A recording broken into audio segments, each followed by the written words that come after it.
Hey, I'm Emily Gonzalez, and today I'll be talking about my reading project. And the theme of my reading project is bravery. I will be talking about my project in sequential order based on my PowerPoint, so if you want to follow along. Also, if my eye gaze kind of shifts around, I'm looking at my PowerPoint and looking back. Anyway, I hope that's not distracting.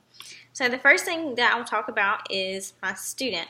She is 13 years old, a female, and deafblind. So I'll talk about the deafblind eligibility for a minute.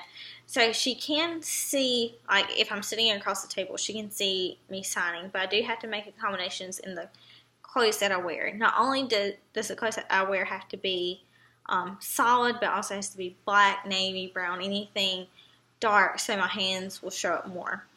Also, if I provide any instructional materials, it has to be in Arial 20 font, and if anything's written, it can't be in red or green ink because she cannot see those colors.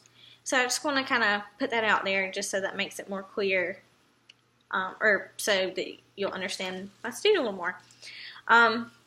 She does prefer to use ASL. She has an interpreter in all her classes, and for most of the day she's in the general education setting. We do pull her, every other day.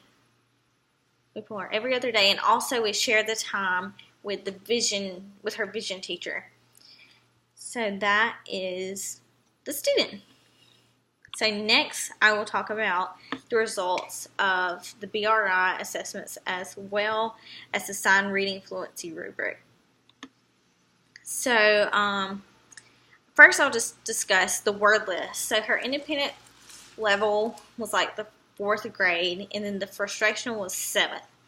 So that was really good. And then the BRI fluency was around the 3rd grade level. And for the fluency and the comprehension, I didn't assess all the way to frustrational. I stopped at instructional frustrational because the student's body language just showed that she was just over it and just really frustrated. So that's why I stopped there. So for the fluency, her instructional frustrational was at the 5th grade level.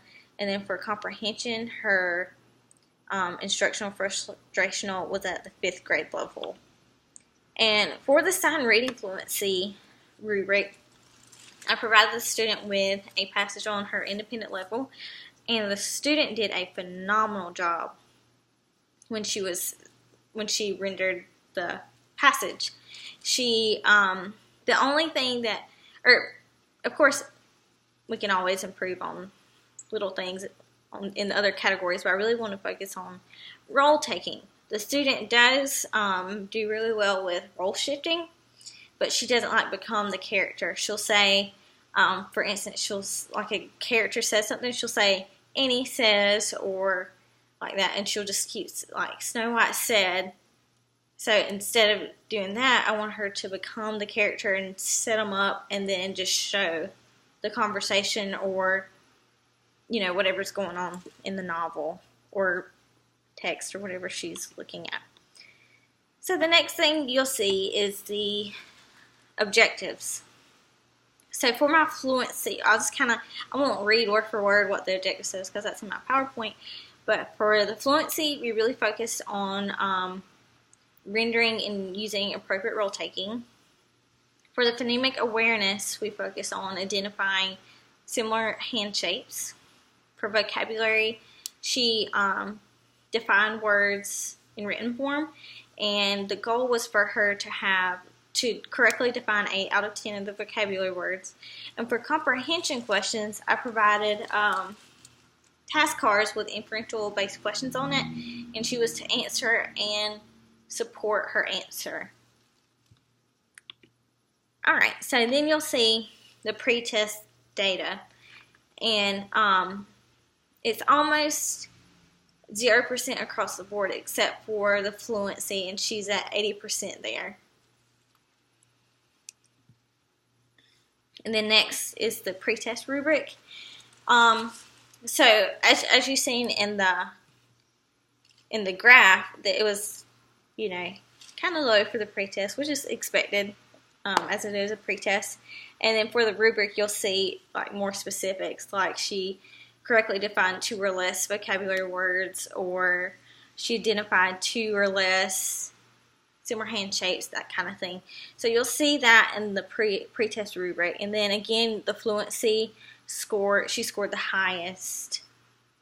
And then comprehension, I want to mention for the comprehension for the pre-test, she did answer some of the questions. I think she answered like 5, but she didn't support any of them using text evidence, and that was part of the objective, that she did both, not just answer. Because she does comprehend the text really well, but I want to make sure that she knew how to support her answer using text evidence, because that is a big part of standards for the 6th grade. So I chose bravery for a variety of reasons. Well, first of all, it is the theme of the novel that we've been reading. She's so into this novel. Like I would ask her to read like 2 chapters like that night, and like before the next session, and she would come back and be like, oh, I read like 4. So she's really into it. So I figured I would use that theme just to engage her more. Also, I connected the theme to her real life. So we started off by I asked her to list 3 people, friends, herself, that she knows is brave, and also kind of jot down some ideas of how they are brave. And then later, after reading some more of the novel, she wrote a narrative about one of the people that she wrote down, which she decided to write about her uncle. And she wrote about how he was brave, and a story that occurred that was actually pretty funny, that she wrote about her uncle and how he was brave. So,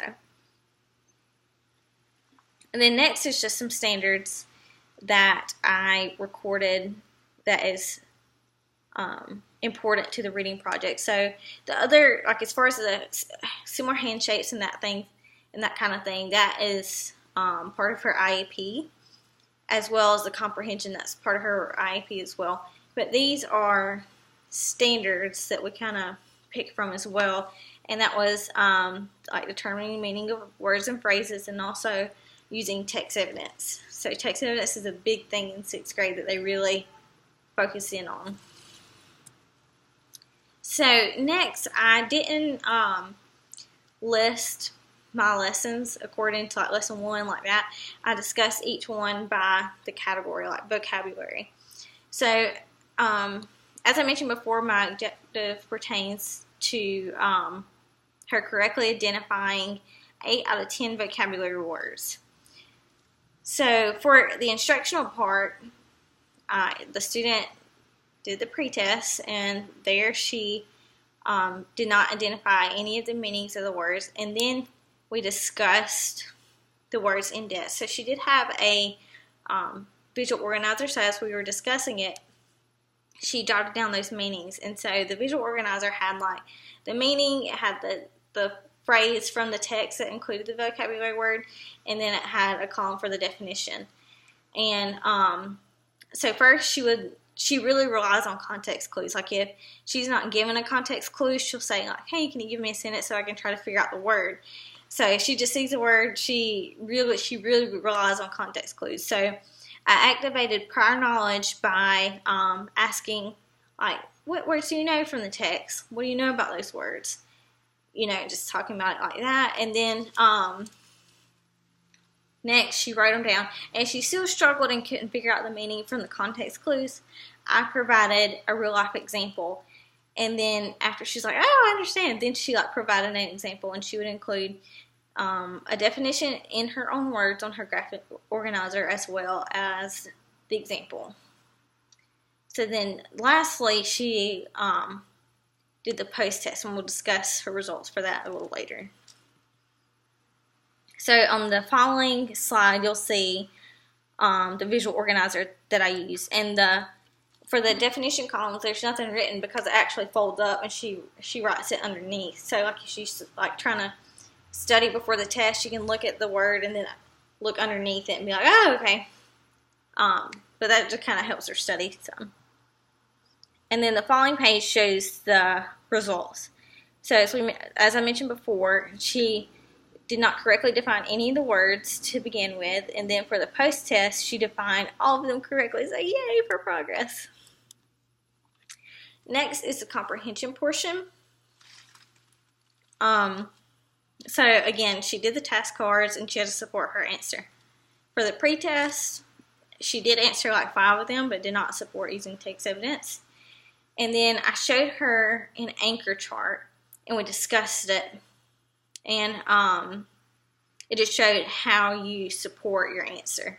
And then the trash sheet inference, she loved this activity. I pretended that my neighbor's dog was like dropping off trash at my doorstep, and then I collected all the trash, and then I brought it to my student and was like, hey, my neighbor's dog keeps bringing all this trash, and I have never met my neighbor. Can you help me figure out using the trash? So it kind of helped her use evidence to make an inference. And then after that, I showed her task cards.